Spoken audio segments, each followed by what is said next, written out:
Olá, pessoal!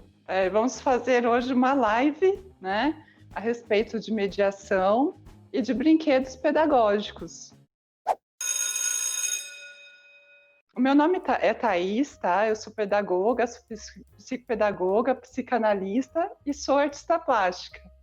E hoje eu tenho a convidada, né? A convidada Silvia, tá? A Silvia é professora universitária, ela é pedagoga, é professora de matemática e tem pós-graduação em alfabetização e letramento. Tudo bem, Silvia? Boa tarde. Boa tarde, tudo bem, Thaís? Tudo bem, pessoal? Sou a convidada da Thaís de hoje, eu sou a Silvia, tá? Tudo certo, tudo ótimo. Bom, gente, a gente vai fazer assim, nós combinamos de fazer a live explicando um pouquinho sobre a mediação pedagógica, né? E em seguida, a Silvia vai entrar com a parte dos brinquedos pedagógicos e explicar para vocês, retirar algumas dúvidas, né, a respeito dessa parte de brinquedos pedagógicos, tá bom? E aí eu vou pedir para vocês, assim, vocês podem ir deixando perguntas, tá? E no final da live nós vamos responder todas as questões aí para vocês, certo? Então vamos lá. Bom, mediação pedagógica. Não tem como nós não falarmos a respeito de mediação pedagógica e não entrar num assunto em relação ao professor, tá? E o professor na parte antiga, né? Antigamente, se vocês forem perceber, a parte dos professores, né, era realmente ensinar apenas o currículo, né, na sala de aula. Então, o que acontecia? O professor ensinava o currículo dele, passava lá a matéria, escrevia a respeito e a gente só copiava. Não é verdade, Silvia? A gente fazia... verdade, dessa forma, bem tradicional. Bem tradicional, extremamente tradicional. E hoje em dia, a gente já conseguiu mudar essa visão. Por quê? Porque nós percebemos que os alunos começaram a trazer muitas experiências para dentro da sala de aula. E o mais importante para um professor é realmente ter essa experiência, né, dentro da sala de aula e poder utilizar dessa experiência como um grande aprendizado, tá? Acredito que boa parte dos professores realmente façam isso hoje, certo? Verdade. Então, como assim, né? Na verdade, essa parte da experiência, a gente começou a notar que então o aluno começou a ser mais importante, mais relevante dentro da sala de aula. E o professor passou a ser apenas um mediador. Então, houve esta mudança. Hoje, nós olhamos para o professor de uma maneira em que ele, na verdade, ele tem o currículo, mas ele media aquele currículo para o seu aluno, tá? Então, como que isso pode acontecer de uma maneira melhor? E como que a gente pode descobrir que nós, professores, somos professores mediadores? Certo? Bom, se você for parar para pensar, não tem como nós, primeiro, nós ensinarmos o aluno sem ter uma empatia. O Vygotsky falava já muito disso, né? Então, a gente tem que adquirir essa empatia para poder dar necessariamente aí um grande aprendizado para o nosso aluno. Então, assim, através disso, né, o aluno ele traz a experiência, ele gosta da sala de aula, ele gosta de estar junto ao professor, e isso faz uma grande diferença. Só que aí né? Quando a gente vai falar a respeito justamente aí dessa parte de mediação, eu não tenho como não falar de um cara, né, de um psicólogo, na verdade, chamado Furstein. E ele realmente foi o grande pai da mediação de aprendizagem. Por quê? Ele traz para os professores em torno de 12 características que os professores têm que ter a respeito da mediação em sala de aula. Só que assim, eu vou citar aqui na live apenas 3, que são 3 características que são muito importantes. Tá certo? Então vamos lá. A primeira característica do Furstein é essa daqui. O professor tem que ter a intenção de mediar. Se ele não tem a intenção, ele não consegue realmente ter a empatia desse aluno. Você concorda comigo, Silvia? É verdade. Concordo plenamente, até pela experiência que eu tenho em salas de aula também. Você já teve alguma experiência assim? Sim, várias. É o que eu falo, né? Nem Jesus agradou a todos, né? Infelizmente, tem aquele aluno que se identifica mais com aquele professor, que tem aquele carinho especial, a gente sabe que é muito comum, e tem aquele que, às vezes, por não gostar da disciplina, ele não cria essa empatia com o professor. Então, isso é muito comum. Mas tem aquele... Eu leciono matemática, então eu falo que eu conquisto meus alunos com brincar. É dessa forma. Olha, mas tem aquele também que às vezes aprende por causa do professor, né? Que exatamente. O professor cria essa empatia, motiva, né? Sim, eu já tive alunos de entrar na sala de aula, ouvir a palavra matemática e chorar no primeiro dia de aula. E depois, no decorrer, né, do primeiro bimestre, e chegar no final do ano, ele falar para mim: professor, eu amo matemática por sua conta. Ai, que delícia! Não é tão gratificante você ouvir isso? Nossa, é maravilhoso, né? É maravilhoso realmente ouvir mesmo. Bom, o segundo item que o professor tem que ter para o Furstein é essa daqui. É a reciprocidade, tá? Então, assim, exatamente o que a gente falou dessa questão da empatia. Se eu tenho do meu aluno, né, ele gosta de mim, gosta do meu trabalho, e ele é motivado realmente, né, a ter essa vontade de aprender, então eu tenho que ter a reciprocidade. Sim. Certo?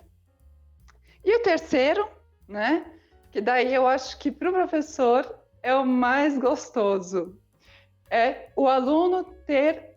na verdade, sim, o professor ter, né, a transcendência. O que é a transcendência, gente? Nada mais é do que fazer o seu aluno virar o próprio agente mediador. Então, como que a gente pode motivar, né, a este aluno ser o mediador também? A gente pega alunos, na verdade, que podem, às vezes, facilitar, né, ter uma facilidade de aprendizagem, né? Mas nós temos alunos também que não têm tanta facilidade. E aí, o que acontece? Né? É você saber aproveitar desse aluno que tem uma maior facilidade e trazer justamente ele para ajudar também em sala de aula. Você já fez isso, Silvia, já em sala de aula? Sim, bastante. Inclusive, a minha sala de aula, eu falo que eu não consigo trabalhar com aquela sala enfileirada. Eu só trabalho em grupos, em L, em forma de L, as carteiras, em forma de U. Então, a gente tem uma interação bem diferente no decorrer do ano, justamente para acontecer essa mediação de um aluno com o outro. Né? Aquele que tem mais dificuldade, com aquele que tem mais facilidade, ajudar esse que tem a maior dificuldade dentro da sala de aula com conteúdo determinado. E por eu trabalhar muito com jogos, né, eu inicio uma matéria nova, Thaís, e o pessoal, Quem me conhece já sabe. A minha prática é dessa forma, é o brincar aprendendo. Então, eu inicio uma matéria nova, uma divisão, por exemplo. Eu vou começar pelo jogo de tabuleiro, para depois eu ir numa lousa, num caderno e no livro. Excelente, excelente forma. Até porque, assim, né, na verdade, quem também trabalha com essa questão de mediação, a gente tem que trazer para o aluno realmente uma motivação e uma vontade Sim. de aprender. É Né? verdade. E o jogo faz isso, naturalmente ele faz. Sim, né? sim.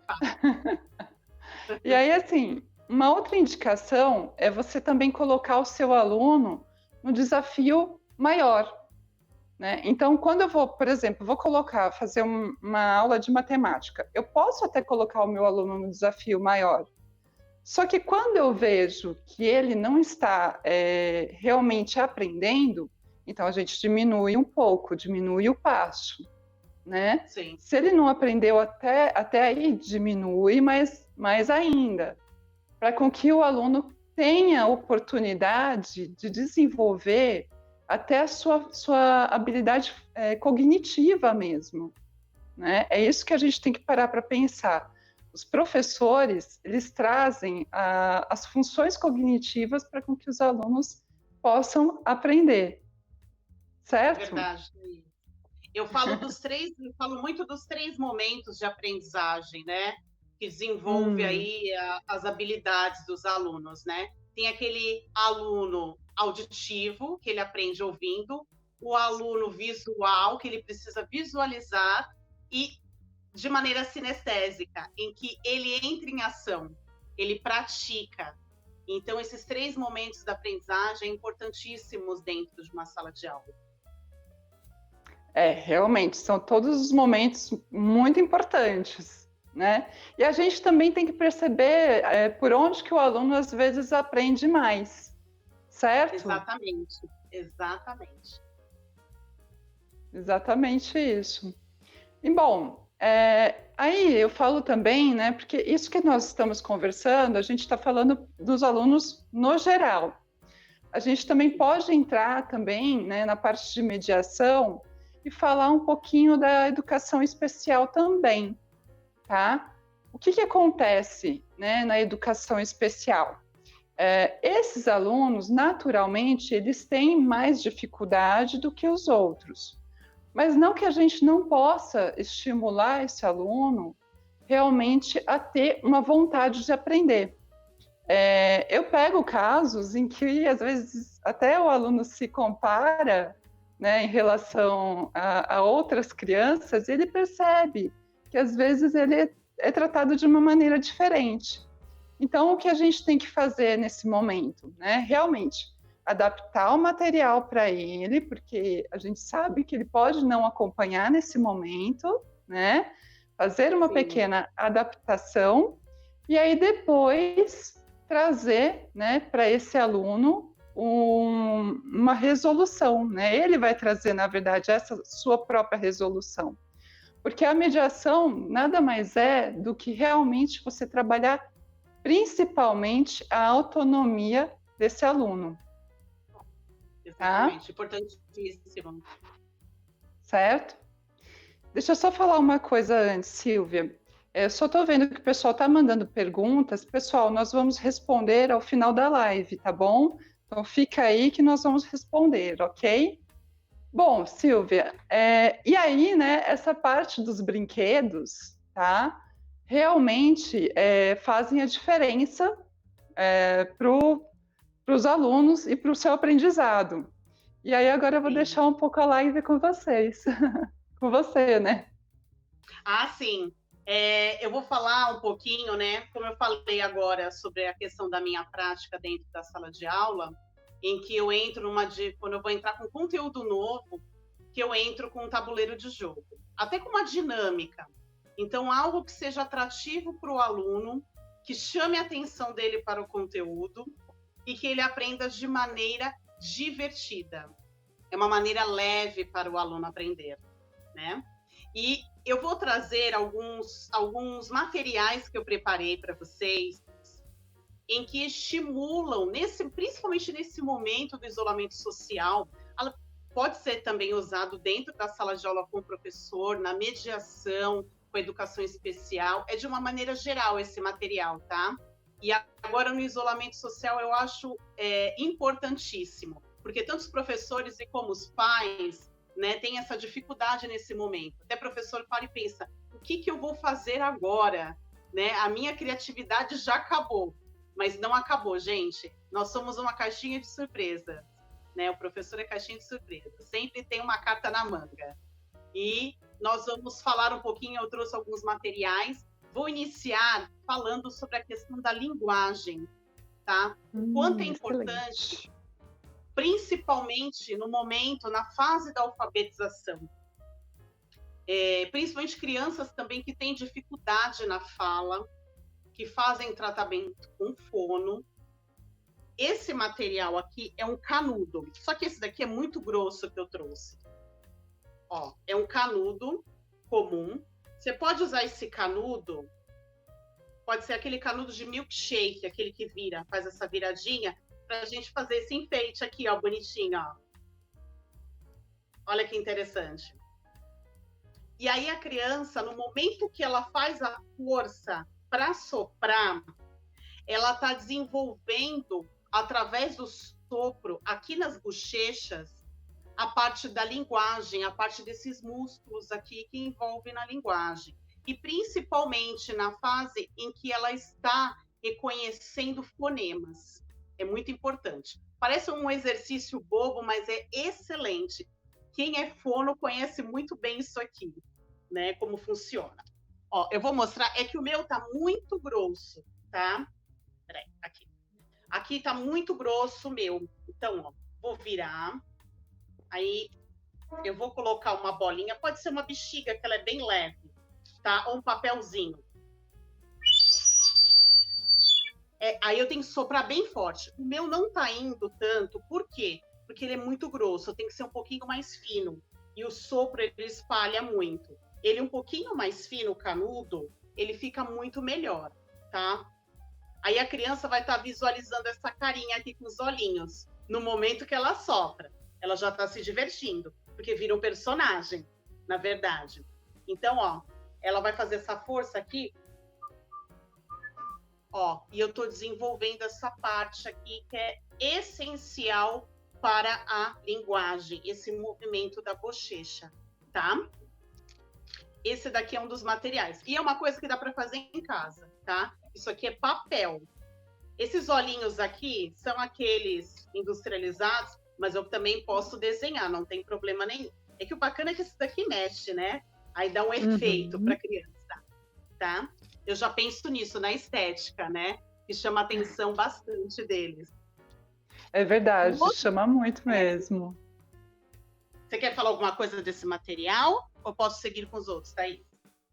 Não, eu acho ele bastante importante mesmo, né? Até para poder desenvolver a musculatura, né?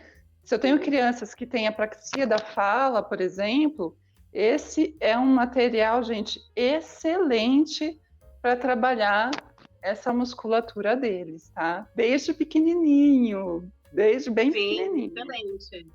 Até tem aquele olho de sogra, né? Que tem muito em festa de aniversário, que eles adoram. Aquilo dali é excelente também. É que esse daqui dá um efeito diferencial, porque a criança faz mais força para ver o balão subindo, né? Ela vai fazer mais força. E quanto mais força ela fizer nessa musculatura aqui da bochecha, melhor para o desenvolvimento da linguagem, dos fonemas, né? Futuramente na alfabetização, tá? Ó, e dá para fazer em casa. É muito simples de fazer, tá? Um canudo. Para fazer essa viradinha, eu aconselho ser um canudo de milkshake, tá? E esse papel aqui eu faço um círculo grande, coloco um durex aqui, prendo e fiz uns olhinhos. Bem simples. E uma bexiga. Perfeito. Isso mesmo. É bem simples. Eu tenho outro material, dando aí uma continuidade, como a gente está falando da linguagem, da questão da alfabetização. Eu trouxe um que é muito simples. Ó, é um pote com água e com tampinhas. Já estou trabalhando a reciclagem. né? Que é uma coisa que eu tenho em casa. Aí, na parte de dentro, ó, tá vendo? Na parte de dentro, eu faço a letrinha.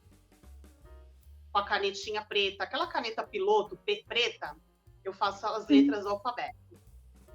Aí eu deixo flutuando na água e pego um pregador. Pregador de roupa, gente. Tá? Pregador de roupa. E eu vou pescar. Eu chamo essa atividade de pescaria do alfabeto.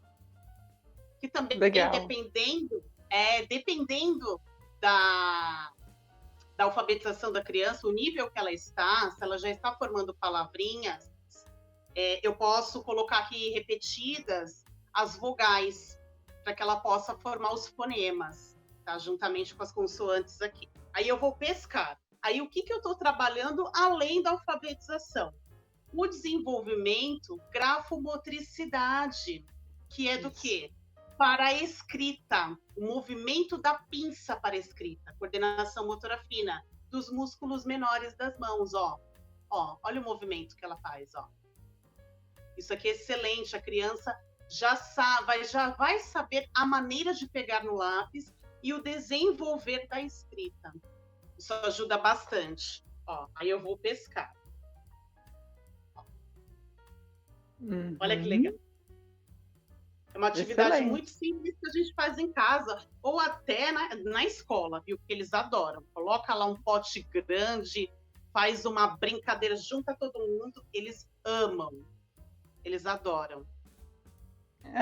Nossa, com certeza, deve ser muito bom, porque realmente, né, aí desenvolve a letrinha também. É legal pegar essa atividade também e aí falar, né, pedir para a criança falar qual é a letra que ela pegou, que ela pescou. Sim, também. Sim. Né? Exatamente. A ideia é essa mesmo, Thaís. Além de estar, né, trabalhando a parte da alfabetização, a parte da coordenação motora, ela vai estar falando a letrinha, vai estar formando palavrinhas, dependendo da fase. Se ela está mais ou menos aí já formando palavras, ela já forma já. Isso que é bacana. Nossa, excelente, excelente, muito bom. Você tem mais... Muito simples. É um material simples, né? Que dá para a gente fazer em casa, gente, sim, né? Sim, e é reciclável, isso que é muito legal. É reciclável e também dá para fazer na sala de aula também. Isso que é muito bacana, na sala né? De aula. Exatamente. Dando continuidade aí, que eu falei um pouquinho da coordenação motora fina, eu tenho um outro material que eu fiz com caixa de sapato e palito de sorvete. Ó, eu coloquei em pezinho, colei, mas aí precisa de um adulto estar montando, né? Colando com cola quente aqui. Aí eu fiz o caminho de labirintos. E aí com uma bolinha de gude, ou até uma bolinha de papel que você passa, aqui eu fiz com a bolinha de gude, tá? Aí a criança, ela vai manusear, ó. O labirinto. E isso eu estou trabalhando excelente, porque ela vai criar estratégias para correr aqui nesse labirinto com a bolinha. E essa estratégia eu estou trabalhando, desenvolvendo o raciocínio lógico, além da coordenação motora e lateralidade. Olha quanta coisa num objeto tão simples como esse. Uma caixa de sapato, ela tá assim, decorada, porque eu encapei bonitinho. Uhum. Legal, nossa. Então, tão simples, né? É muito simples, mas são coisas que realmente desenvolvem todas assim, as habilidades, né, de uma criança. Esse daí também, eu acho que também desenvolve também um pouquinho de raciocínio lógico, né, decisão, tomada de decisão, né? Sim, sim. Ele vai traçar a estratégia do momento que ele vai manusear, o caminho que a bolinha vai percorrer. Isso que é interessante. Olha quanta coisa. E a gente nem imagina, né, que um simples material desse possa ter aí um leque de desenvolvimento para uma criança. E tem muito desenvolvimento, porque, assim, essa parte de jogos, de brincadeiras, a gente realmente tem que estimular nas nossas crianças. E também, né, observar muito o que ela está desenvolvendo ali, né? Os pais em si, né? Aí vai uma dica para os pais. Pais, quando seus filhos estão brincando, é algo que é um momento maravilhoso, na verdade. Por quê? Porque, por vezes, eles estão desenvolvendo coisas que eles já conhecem. E muitas vezes, eles, além de desenvolver coisas que eles já conhecem, né? Vocês são os mediadores deles, tá? Temos Exatamente, ainda mais no momento que estamos, né? Isso, e realmente, assim, né, até da parte psicanalítica, tá? É legal, porque a gente consegue realmente observar, né, se o meu filho ele tá olhando, ele tá fazendo exatamente o que eu faço quando eu chego do trabalho, né? Eu recebo muitas coisas assim dos pais também, então, mas exatamente, porque vocês são os mediadores quando a gente não está em sala de aula. Sim, é verdade. Os pais estão aí para mediar, né? Esse processo ensino-aprendizagem, esse processo de desenvolvimento da criança, né? E eu falo assim, até mais, né? Também quando a gente não está em terapia também, né? Porque o momento da terapia, na verdade, tem que casar com o momento da sala de aula e também com o que os pais fazem em casa. Então, É verdade. é Até muitos observar. desses materiais, eles são usados, né, também em terapia. Muitos materiais. Até o São. próximo que eu vou mostrar é muito usado, né? Que eu trabalho a parte também da linguagem, da imaginação da criança e do faz de conta, para contação de histórias, né? Vou mostrar o primeiro, tá? Ó, o primeiro com material que eu tenho em casa, tá? Eu peguei uma meia antiga e com papelão, só que esse eu enfeitei com EVA, ó. Eu fiz um cachorrinho, ó.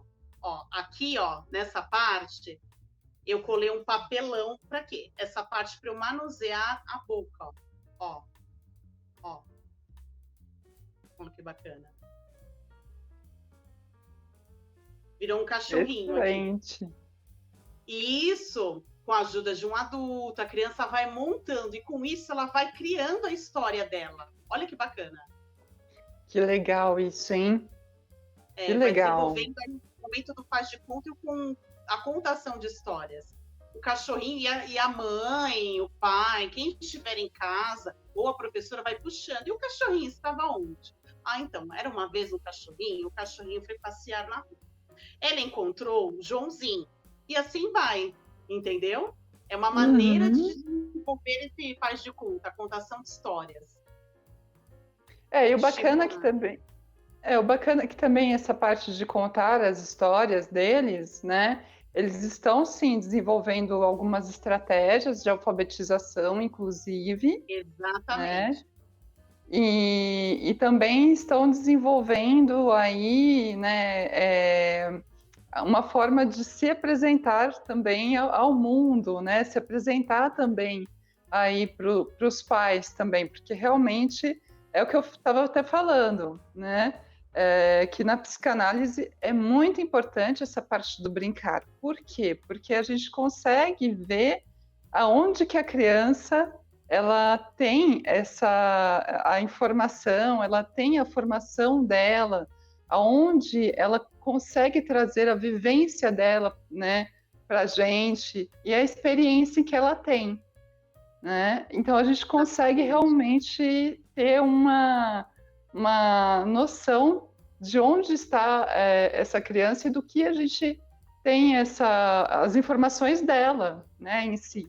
Ela traz isso muito para a gente, né?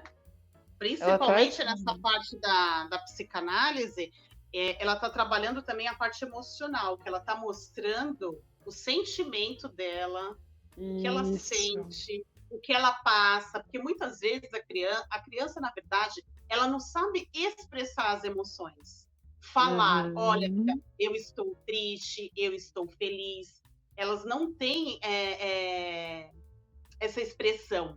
E sim, ela expressa de uma outra forma, através de brinquedos, principalmente essa de bonecos, assim, fantoches, é o momento que ela expressa as emoções que ela sente. É nesse momento que nós percebemos. É realmente, né? E é um momento onde realmente ela vai trazer muito da história dela, né? Da história dela em si, né? Sim, a marca Excelente. social dela. Bom, gente, eu vou dar uma olhadinha aqui para ver se temos alguma pergunta para responder, tá? Eu tenho mais, tenho mais. Ah, então pode falar. Então pode Tenho falar. mais, ó. Um outro material que eu posso estar desenvolvendo fantoche. Ó, o que eu fiz aqui? Eu peguei 3 palitos, fiz um triângulo. Legal. Ó, um triângulo, formei. Isso eu posso fazer junto com a criança. As perninhas e os bracinhos, o que eu fiz? Eu cortei pela metade, né, para ficar menorzinho. O roxinho eu posso tanto fazer de papel como no caso aqui eu fiz de EVA. E o cabelinho, ó, é barbante. E a criança pode ir desenhando, não exatamente colocar esse olhinho aqui, industrial aqui, né, que nós compramos pronto, mas nós podemos deixar a criança desenhar o rosto. E expressar o que ela sente e que personagem ela quer criar ali de fantoche, desenhando. Deixar livre para ela, tá? Aqui, ó, eu fiz uma roupinha, ó, que ficou decoradinha, que eu coloquei de EVA, mas pode ser papel, material que tiver em casa, tá? Legal, olha, muito bacana. É legal esse daí também que você passou, Silvia, porque você desenvolve as formas, né? Na parte Exatamente, forma matemática, geométrica. inclusive, Ó, formas geométricas, estou né? trabalhando círculo, triângulo, exatamente. Uhum. Quanta coisa eu posso desenvolver aí. Sim, verdade. Pode desenvolver bastante coisa, né? Exatamente. Tem outro. Pode. Esse daqui, ó, eu fiz com aquele rolo de papel higiênico. Olha que legal. Linhos de papel higiênico. Aí eu encapei ele bonitinho. Fiz também o roxinho, que pode ser de papel de EVA, mas pode ser de papel também. Fiz um cabelinho aqui diferente com barbante. E o bacana desse, fiz 2 furinhos aqui na lateral. O que ele pode virar? Aquele boneco de marionete. Que eu vou manusear ele. Ó. Ele vira, eu faço ele bem comprido, né? O cordãozinho. Ele vira uma marionete. Fantoche de marionete. Que legal. Bacana, né?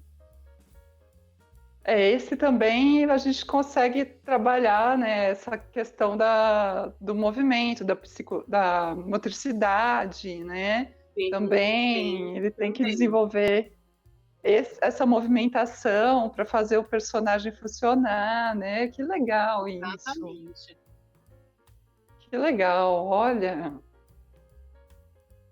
E você tem mais algum outro boneco?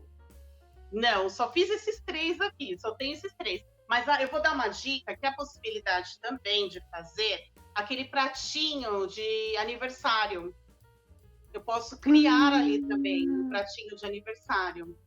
Posso também criar com um palito só, aquele personagem bem fininho, sabe? Fazer roxinho, desenhar roupinha no próprio palito mesmo. Sem fazer esse daqui do triângulo, com um palito, você desenha roxinho, colar cabelinho, fazer uma roupinha também. Ou formar dedoche também é possível, com papel cartão. Tem N possibilidades. São várias as formas, né, de se criar uma forma de trabalhar aí com as crianças, né? Tem muitas. Verdade. A gente acaba desenvolvendo até a parte artística, né? Porque tem que trazer isso para as crianças. Isso é muito bom também, né? É verdade. O professor é artista, né, gente? Né, Thaís? Tem que ser. Tem que ser, né? Um artista. Ele inventa, ele tira tudo, né? Tem várias cartas na mão. Principalmente aí os professores de educação infantil, né? Eles precisam ser bem criativos a todo momento. Verdade, verdade. Silvia, eu vou ver se tem algumas perguntas aqui para gente, tudo bem? Tudo bem. Se vocês quiserem ir mandando, gente, a gente vai respondendo. Eu vou dar uma olhadinha aqui para ver se temos perguntas. Eu vi que parece que tinha uma pergunta sobre PEI, alguma coisa assim. Deixa eu dar uma olhada aqui.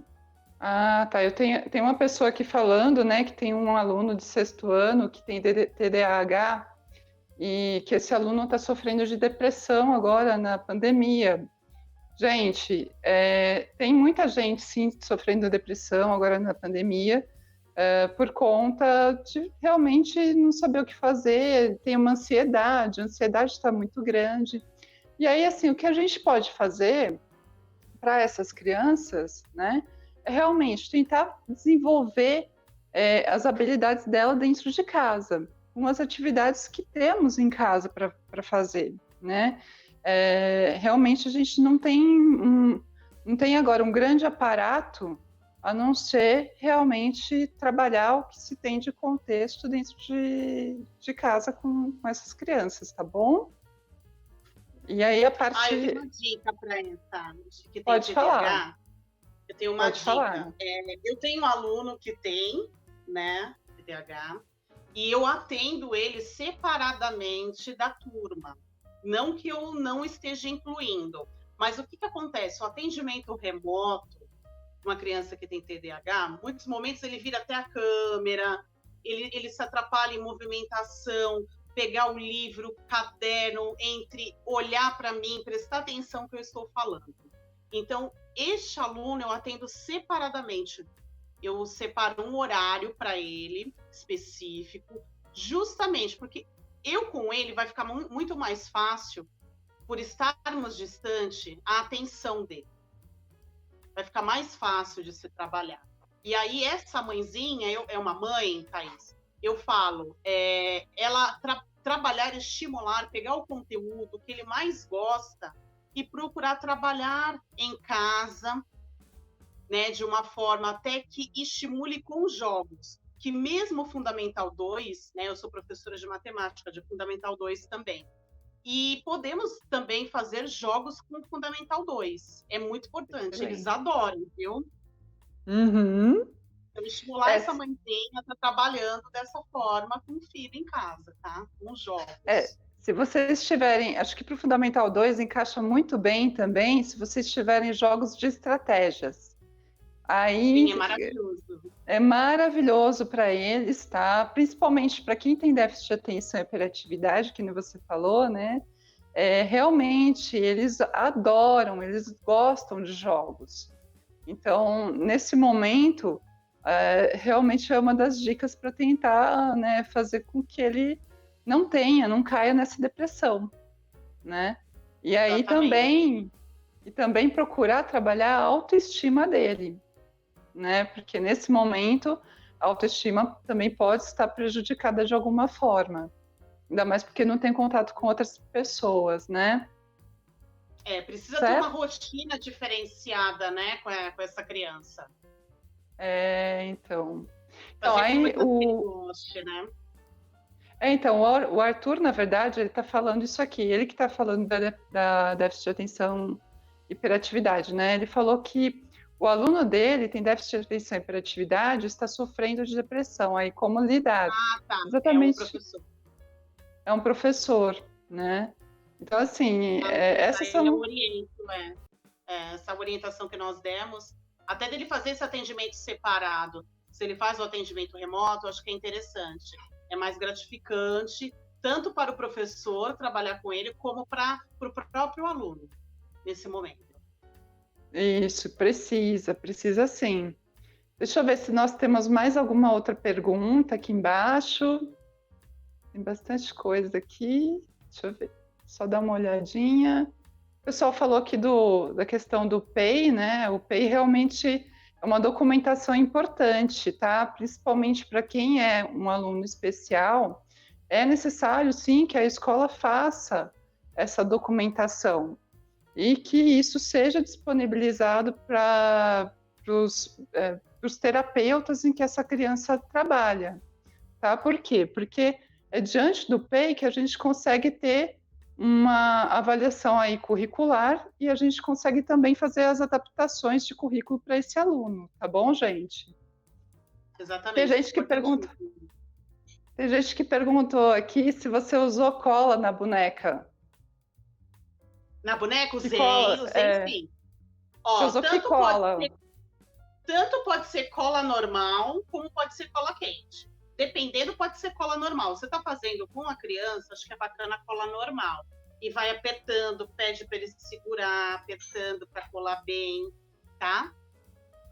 E ó, a Luciana perguntou o seguinte: qual fundamentação podemos usar com os brinquedos? Tipo, qual autor fundamenta os brinquedos? Sobre os brinquedos? Eu gosto muito da Kishimoto. Ela fala muito do brincar. É verdade. Eu gosto muito dela. Ela fala bastante. Verdade. A importância desse brincar no processo ensino-aprendizagem. E o momento do faz de conta, a educação infantil. Ela fala bastante. Gosto muito dela. Verdade. Ela é uma excelente forma de se dar um exemplo também, né? Sim. A professora Lucélia perguntou o seguinte: e para trabalhar com autista não verbal na educação infantil, tem alguma sugestão de material onde possamos orientar os pais a fazerem? Você tem alguma ideia, Silvia? Para um aluno não verbal? Esse, por exemplo, esse material aqui que eu mostrei, ele é excelente para trabalhar, porque ele vai ter aí, vai trabalhar o raciocínio lógico dele, ele traçar estratégias, como nós falamos aqui. Então, por mais que ele não verbalize, ele não fale, ele vai estar pensando de como traçar aqui esse labirinto. E isso vai atingir para outras funcionalidades para ele, para o aluno. Vai ser excelente. Certo. Eu também falo que assim, quando a criança ela não fala verbalmente, ela fala de outras formas. Então, por exemplo, um outro também que você usou aí foi o fantoche. Fantoche também é um jeito da criança autista, né, também se comunicar. Por vezes, assim, ela acaba se comunicando de formas diferentes, gente. O que a gente tem que fazer? Observar essa criança, porque realmente, nesse sentido, ela vai dar a dica de onde que ela está olhando, né, do como que ela está fazendo para se comunicar, porque ela se comunica.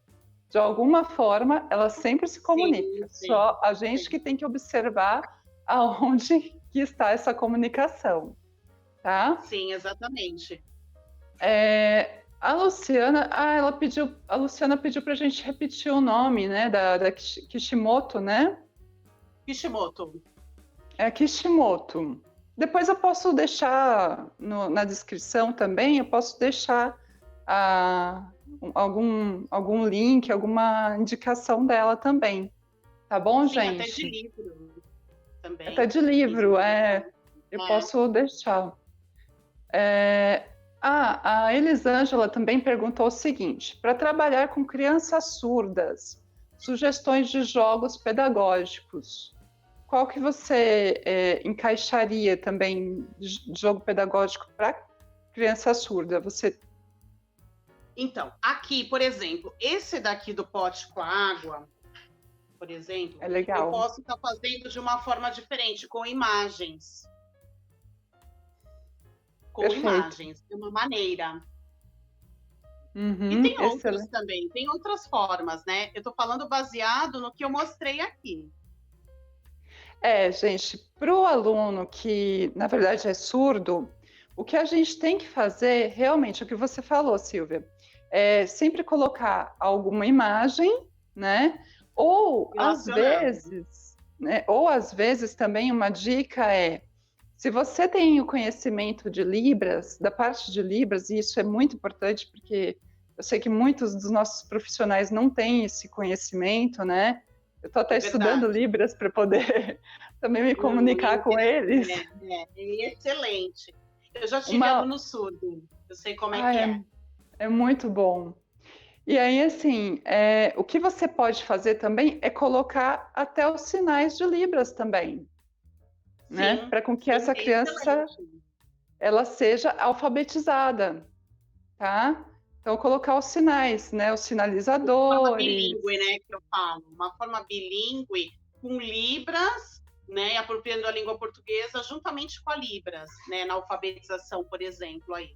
E sempre, por exemplo, que a gente não sabe, vai depender muito do grau da surdez dela, por exemplo. Tem alguns que ainda tem alguma... Ele ainda tem um pouco da linguagem, né? Uma sonoridade ainda sai, e dependendo do grau da surdez. Então, é bacana o professor sempre estar de frente e a maneira de articular a boca. O método boquinha mesmo, gente, porque ele faz essa leitura labial, tá? Porque alguns aprendem, sim, né, com essa parte labial. Mas é muito raro mesmo, né? A gente tem que estimular, na verdade, eles tentarem falar bastante a própria língua por enquanto, né? E aí depois a gente pode trazer para a língua portuguesa, porque senão eles aprenderem os dois é complicado, né? É difícil. É difícil. E até por isso, assim, quando você descobre uma criança surda, né, que ela tem 3 a 4 anos, que normalmente até eles descobrem, né? Quando você descobre, gente, falo para os pais que são ouvintes e que têm filhos surdos, já coloque em contato essa criança com uma comunidade surda, porque ela vai aprender a falar. E vocês também, né? É interessante que vocês, pais, se interessem em conhecer a comunidade surda também. Certo? É muito importante, né, essa interação com a comunidade surda mesmo. É muito importante, sim, né? Deixa eu ver só se tem mais alguma pergunta aqui, pessoal.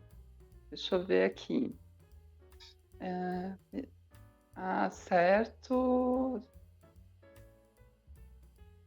O pessoal está falando, a Lucélia está falando aqui, né, que ela orienta as mães com atividades sensoriais e estímulo de coordenação motora ampla, né? Sim, importantíssimo. E às vezes as próprias mães têm alguma resistência em relação a isso, né? Às vezes as mães não aceitam fazer, isso infelizmente acontece, né? Tem uma pergunta da Gil, ela está fazendo o seguinte: como fazer para alfabetizar uma criança com autismo que não tem concentração?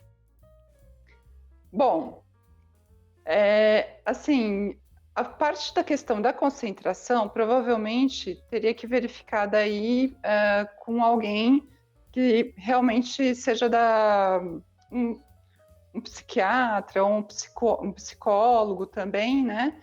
Que dê, no caso, uma medicação para que ela tenha um pouco mais de concentração. Por quê? Por vezes, Gil, pode ser que seja uma falta de concentração em determinado momento. Então, às vezes, ela precisa tomar medicação, sim, para poder ter a concentração, tá? E aí, sim, né, a gente vai alfabetizando essa criança, mas ela tem que estar medicada, né? Silvia, você tem algo para complementar? Sim, tem muitos casos, né? Tem casos que não necessitam. Por isso que precisa de uma orientação, né? Eu falo que é uma equipe multidisciplinar, né, com essa criança, com esse aluno, para fazer essas observações e fazer essas intervenções. No caso, para uma medicação, então é necessário um neuro, aí está entrando, um psicólogo, está orientando sobre a medicação, porque em muitos casos, por mais que você faça uma estimulação com algo que a criança goste, é algo que sai do controle dela, essa inquietação. Realmente, então é necessária, né? A medicação. É verdade. Deixa eu só olhar para ver se tem mais alguma outra pergunta. Certo. Bom, acredito que não temos mais perguntas aqui. Espero ter respondido todas as perguntas de vocês, gente. Certo? Bom, deixa eu só indicar também, eu vou indicar um livro, como a gente falou de mediação pedagógica, eu vou indicar esse livro aqui, depois eu vou colocar na descrição, tá? Que é um livro de mediação de aprendizagem, contribuições de Forsten e de Vygotsky. É do Marcos Meyer e da Sandra Garcia, tá? Esse é um excelente livro para vocês terem aí de cabeceira, que eu consulto ele direto, gente, tá bom? E depois a gente coloca também Da Kishimoto. Isso, da Kishimoto, certo? Deixa eu... Ó, a Juliana Camargo está perguntando o seguinte: vocês poderiam contar mais casos que aconteceram com vocês? Você tem algum caso que aconteceu com você, Silvia? De educação especial, alguma coisa específica que ela quer saber?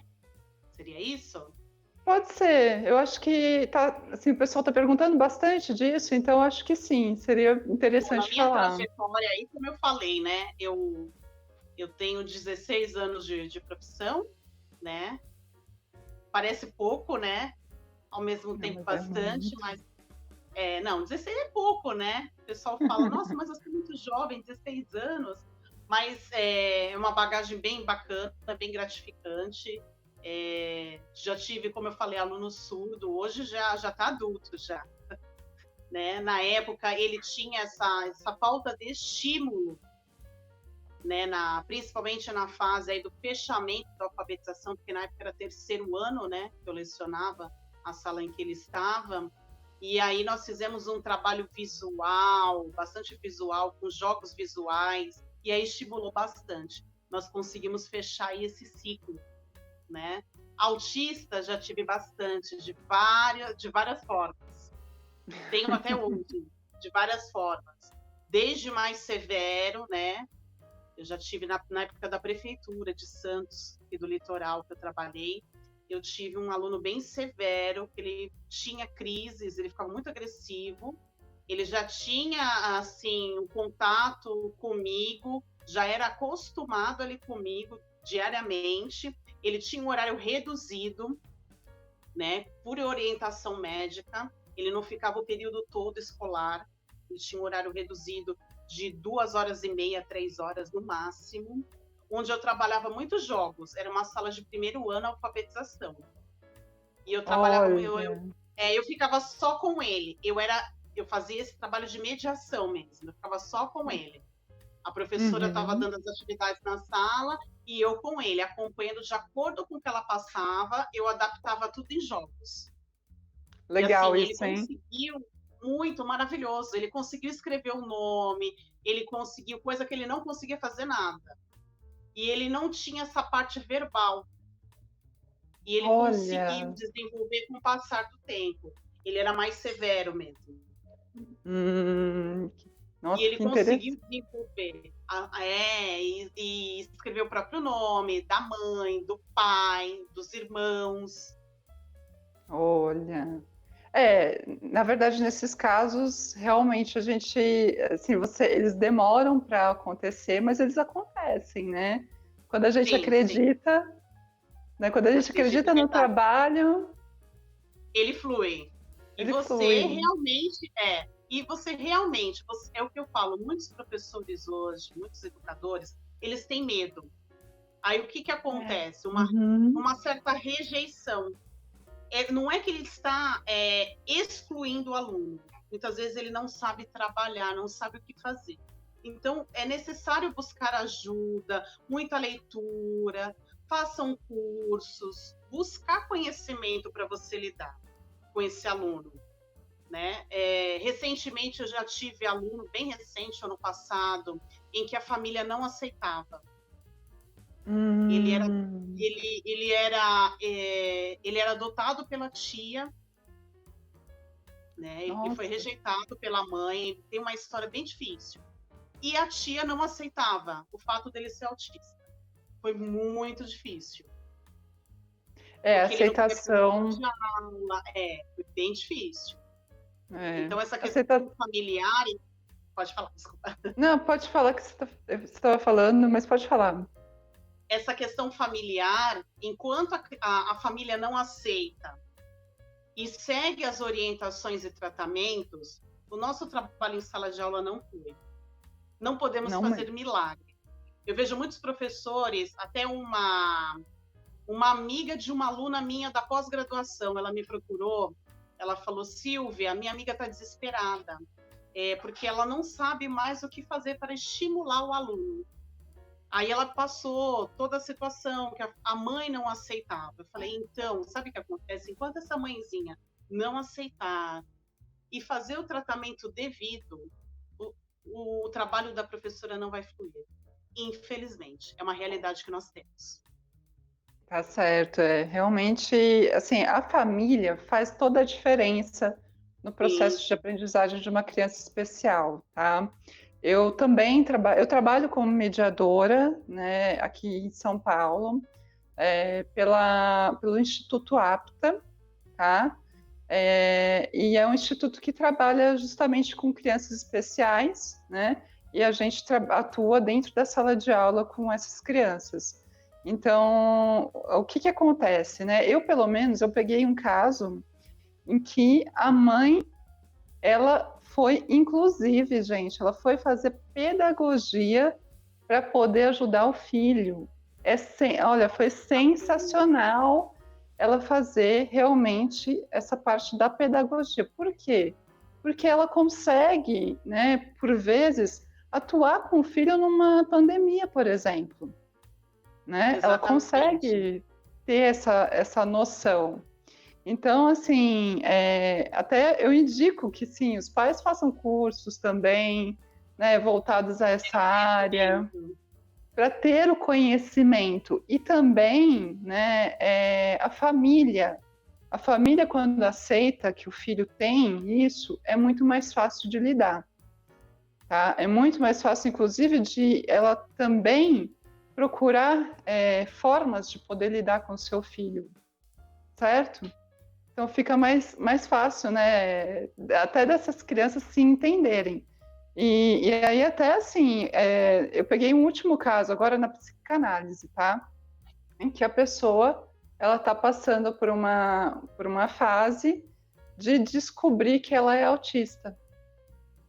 Olha só, já tem 30 e poucos anos e ela agora já fez os diagnósticos, tudo bonitinho, e já percebeu que ela tem autismo. E por isso que ela não para em nenhum emprego, por isso que ela tem alguns surtos, mas ela não entendia o porquê que ela tinha isso. E aí agora, né? Agora ela passa a entender melhor.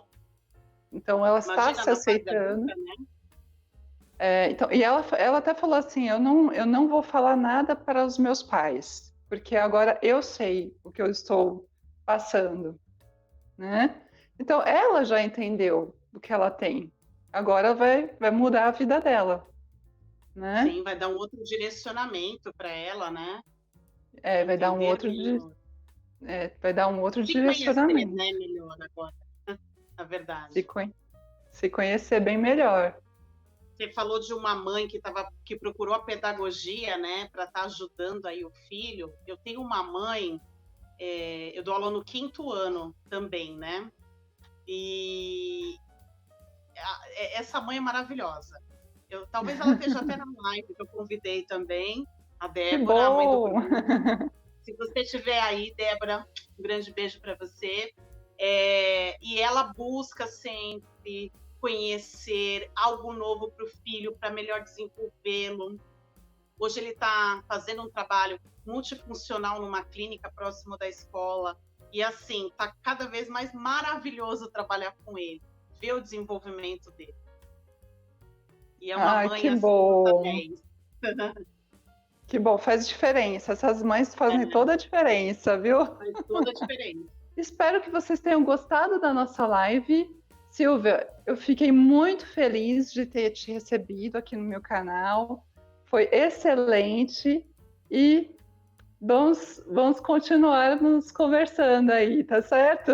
Então, com certeza. Thaís, muito obrigada, gratidão pelo seu convite. Eu amei participar hoje aí com todos, tá? Estou à disposição. Muito obrigada. Tá certo. Obrigada, gente, que vocês participaram da nossa live. Ficamos muito felizes, tá bom? Um grande beijo a todos. Este canal precisa e depende de você. Se você puder, aqui na descrição do vídeo tem os links para a campanha no Patreon, para você fazer a sua doação para o canal. Com essa ação, será possível continuar seguindo em frente, independente e isento de interferências. Além disso, você mantém uma porta aberta para que a sua voz e ideias tenham visibilidade na sociedade. Vamos juntos melhorar a educação. Ajude a patrocinar o canal. Se você não pode fazer uma contribuição financeira, tudo bem, não se preocupe ou fique chateado. Você pode sempre ajudar deixando o seu like nesse e nos outros vídeos, fazendo o seu comentário e as suas sugestões ou compartilhando os vídeos com os seus conhecidos. Você também pode assistir os outros vídeos do canal ou participando das comunidades do canal que estão linkadas na descrição desse vídeo também. Cada pequena contribuição ajuda. Não estamos sozinhos, vamos juntos. Muito obrigado pela atenção, até o próximo vídeo. Um abraço.